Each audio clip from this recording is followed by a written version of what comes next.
Ang nagpaparumi sa tao.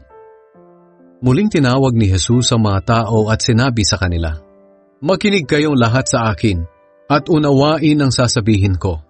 Hindi ang pumapasok sa bibig ng tao ang nagpaparumi sa kanya, kundi ang mga lumalabas sa kanya. Kayong mga nakikinig, dapat nyo itong pag-isipan." Pagkatapos, iniwan niya ang mga tao at pumasok sa bahay. Nang nasa loob na siya, tinanong siya ng mga tagasunod niya kung ano ang ibig sabihin ng talinghaga na iyon. Sinabi ni Jesus sa kanila, "Bakit? Hindi niyo pa rin ba naiintindihan? Hindi niyo ba alam na anumang kainin ng tao ay hindi nakakapagparumi sa kanya? Sapagkat anuman ang kainin niya ay hindi naman sa puso pumupunta, kundi sa kaniyang tiyan, at idudumi rin niya iyon."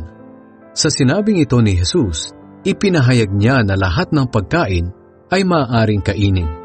Sinabi pa ni Jesus, "Ang lumalabas sa tao ang nagpaparumi sa kanya sa paningin ng Diyos, sapagkat sa puso ng tao nagmumula ang masamang pag-iisip na nagtutulak sa kanya na gumawa ng sexual na imoralidad, pagnanakaw, pagpatay, pangangalunya, kasakiman, at paggawa ng lahat ng uri ng kasamaan tulad ng pandaraya, kabastusan, inggitan, paninira sa kapwa, pagyayabang, at kahangalan.